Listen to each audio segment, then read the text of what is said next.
आनन्दो ब्रह्मे दिव्यजानात् आनन्दादेव कल्विमानि भूतानि जायन्ते आनन्दे न जातानि जीवन्ते आनन्दं प्रयन्तविशन्ति शैलावारुणे विद्या व्योमन् प्रतिष्ठिता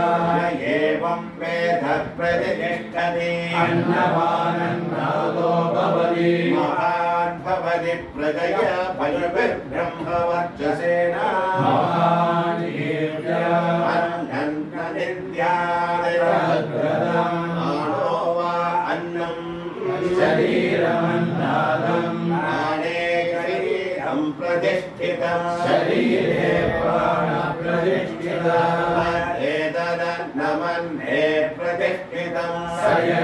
सयेतदन्नमन्ये प्रतिष्ठितं वेद प्रतिष्ठति अन्नवानन्नादो भवति महान् भवति प्रजया पशुभिर्ब्रह्मवर्चसेन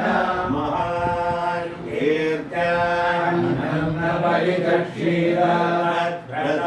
आपो वा अन्नं ज्योतिरन्नादा अप्सुज्योतिप्रतिष्ठितं ज्योतिष्याभः प्रतिष्ठिताः एतदन्नमन्ये प्रतिष्ठितं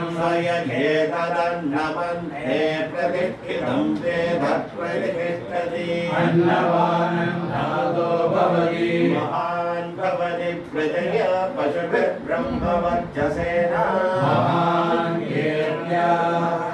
बहुकुर्वेद तद्व्रतं पृथिवी वा अन्नम् आकाशो नादः पृथिव्यामाकाशः प्रतिष्ठितः आकाशे पृथिवी प्रतिष्ठिता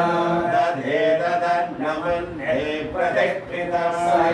एतदन्नमन्ये प्रतिष्ठितं वेद प्रतिष्ठति अन्नवानन्नादो भवति महान् भवति प्रजया पशुभिर्ब्रह्मवर्चसेन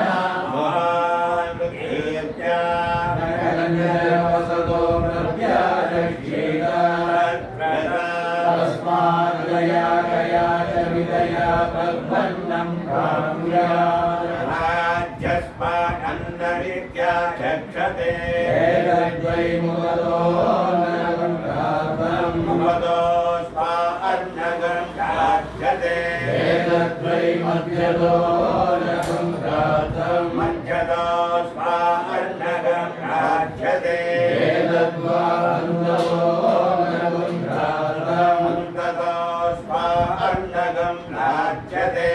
एवं वेद क्षेम इति वाची योगक्षेम इति प्राणापानयोः ब्रह्मे हस्तयोः पादयोः विमुक्तिनिधिपायो इति मानुषी समाज्ञा आददेवी इति वृष्टौ जलमिति विद्युते यश इति पशुषु रोहिरिति नक्षत्रेषु